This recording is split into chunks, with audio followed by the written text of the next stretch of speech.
and I had a draft to see who would pick an NBA All-Star captain, and then they picked the All-Star team. So I went first. I took LeBron. Leading vote getter, LeBron got the first choice in the playground. He went with Giannis. Leader of the Bucks did not make any tampering complaints this time around. Fifth straight All-Star appearance for Antetokounmpo, who averaged 27 points in his previous 4 games, running with the elite, 109 points total. So his first pick, talking about LeBron, a 2-time reigning MVP. That's a theme for LBJ. Lots of career trophies, 8 combined regular season MVP awards from the starters. Steph Curry leads the NBA three-point shooting.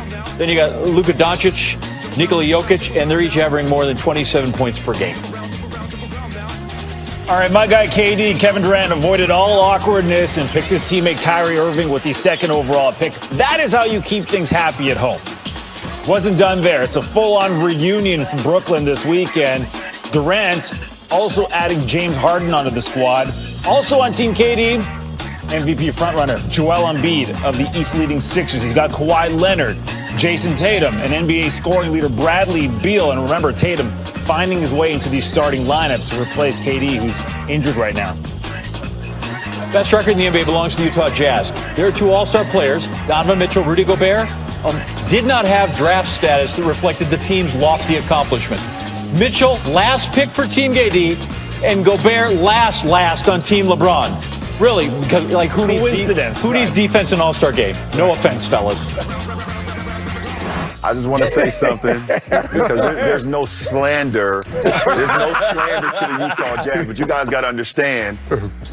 You guys got to understand, just like in video games growing up, we never played with Utah. Even as great as Karl Malone and John Stockton was, we would have never picked those guys in video games. Never.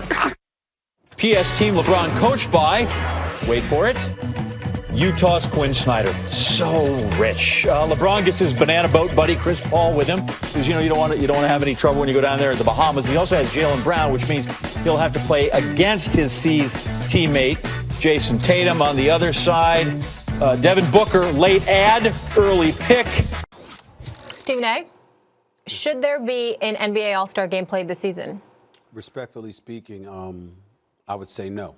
I don't disagree with what LeBron James had to say. Now, I would say I find it a bit perplexing that last time I checked, he definitely is first vice president of the NBA Players Association, unless something has changed and I missed it. If I did, I apologize, because I don't pay too much attention to that portion of things. I know Chris Paul is the president. Him and LeBron are very tight.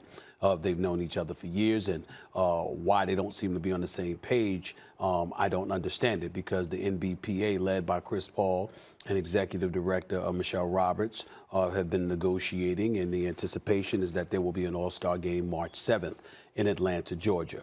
And that last part is where I definitely side with LeBron James in this respect. Why Atlanta?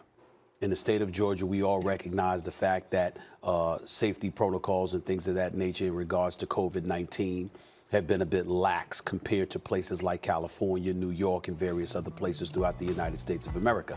That's why LeBron James used the word open to describe what kind of environment exists there. Fans are still coming in attendance, not to full capacity, obviously, or anything like that, but things are relatively open in Georgia. Businesses are open. People walking the streets. Folks are being accused of not paying as much attention to COVID-19 as some experts, some scientists, some medical professionals would prefer.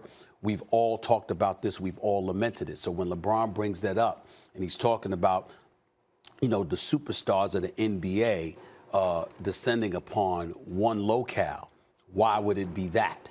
And the fact that is a question that he has makes it incredibly legitimate. He brought up the 71 days off. I understand for him, and I empathize with him because he's the champion and he was the last one standing, Max. But I don't empathize with the rest of the NBA in regards to that. You had a 4-month break from the time the season was suspended in March because of COVID-19 until you came back in July. When you came back in July, most of y'all were going by August, if not early September. So I don't want to hear that as an argument for the league itself. For LeBron, yes. For the rest of the league, no. But when it comes to what he brought up about COVID-19, safety protocols, lack of attention to detail as it pertains to that emanating from the state of Georgia and specifically the city of Atlanta, he brings that up. it's hard to argue with that point that he's making. That much I will say. So I can't say I disagree with him, and I can't say that his points are invalid. I wouldn't have handled it the way De'Aaron Fox handled it by calling it stupid, because remember, Chris Paul and the Players Association are talking about how this is going to benefit HBCUs. Revenue generated from it is going to benefit HBCUs and COVID-19 relief. So it's definitely a worthy cause, and that shouldn't be ignored. And guys like De'Aaron Fox, who were not playing deep into the postseason, obviously, because they didn't make the postseason. And are very young. And are very young. I don't want to hear that. But for LeBron, I totally understand where he's coming from. This is a debate show.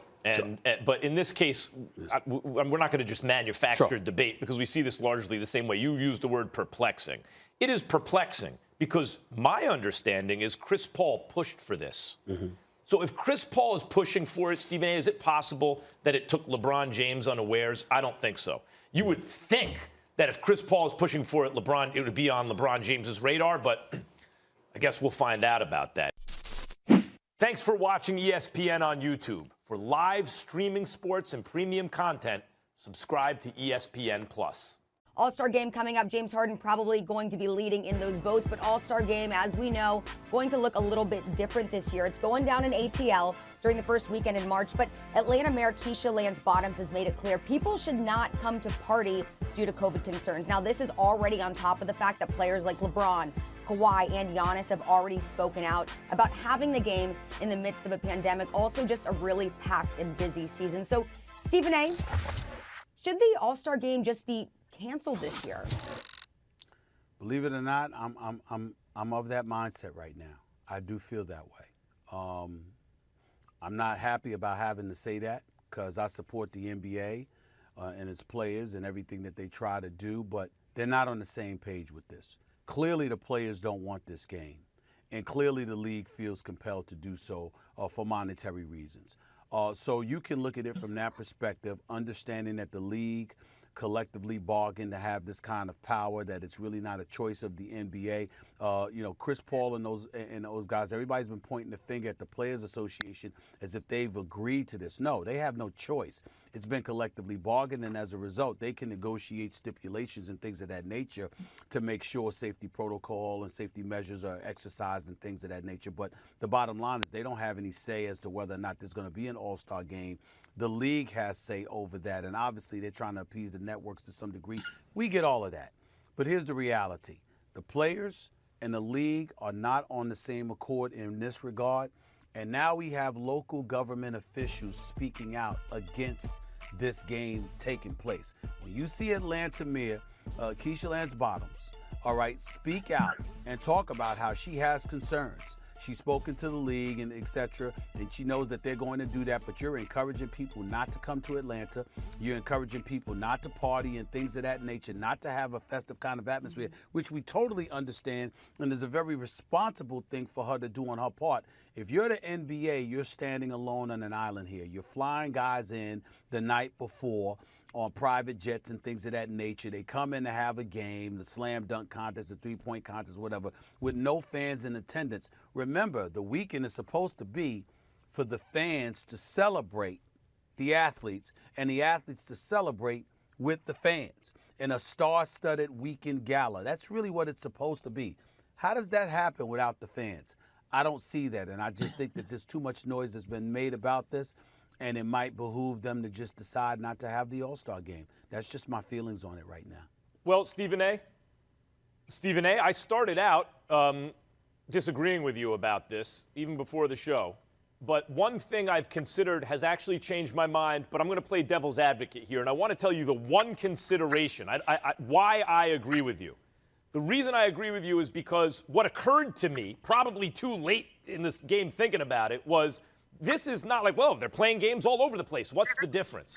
The difference is from 30 different cities, from 30 different teams, people are going to be there, and then they're all going to go back to those places. So it creates a situation where the game can be a vector for the disease in a different way for COVID, in a different way than a normal NBA game or even a playoff game could be in the absence of a bubble. And that may be the deciding factor for me, especially since the players don't seem to have any enthusiasm for it. But now I want to play devil's advocate because with the exception of that thought, The fact that they all come together and then they all go back. So if anyone has it with, and it spreads, it's spreading everywhere, and we're in the middle of a pandemic still. But here's the devil's advocate position, and I think it's persuasive with the exception of what I just said. The All-Star game, you can talk about festivities all you want. The Atlanta mayor didn't say don't have the game. She said don't travel to the game. And for the media a lot of the time, and the players, the people involved in the festivities, I think, and whatever fans are there, I don't want to dismiss that, but whoever's live there, it feels like that's what it's all about this weekend. But in fact, it's a TV show. The vast majority of people participating in it from a consumer point of view, consuming it, are watching it on television. It's a TV show. And the NBA is dealing right now in a pandemic where interest in sports broadly has diminished because there have been bigger things going on in the world. Here is a chance for the league to showcase its greatest talents. And yes, if they're showing no enthusiasm for it, that's bad. But hopefully they would. Yeah, hopefully they would actually participate in the festivities, so to speak, on TV. Because as a TV show, I enjoy watching it. I like watching the slam dunk contest, three-point contest, the All-Star game, right? Like the game itself. It's not the greatest event of all time. It's not the NBA Finals, but it's a fun, a television show to watch in the absence of other stuff on, especially. And since the league needs it right now, and we're talking about, as you said, Stephen A., everyone's flying in on private jets and then flying back out again. To me, that is a really good case for playing this game and boosting the league. Well, I think it's a stupid idea, and I think that the NBA really dropped the ball on this one for a number of reasons. One is obviously we're in the pandemic, okay, and the league is struggling right now to keep games going in the regular season. We just had a game get postponed last night because of the pandemic and the virus, and guys are having to sit out. So that's one thing. The second thing, the league is breaking the trust that they was developing with the Players Association and the players. If we go back and look at what happened in the bubble, it was a beautiful thing to see with me, how the Players Association and Adam Silver and the NBA were coming together to make things happen, being on the same page. It was something that I never seen in my 14 years of playing. And now something that I never seen with me being on the other side is how they came together hand in hand to work things out. And so before the season started, the NBA told the players that they was not going to have an All-Star weekend and that they were going to have this time to take off. And now you break that trust because you pop this on them at the spur of the moment and said, oh, yeah, we're having an All-Star weekend. It breaks the trust. So just when the NBA and the Players Association was taking 3 steps forward, I think now they're taking 2 steps backwards again because the trust has been broken.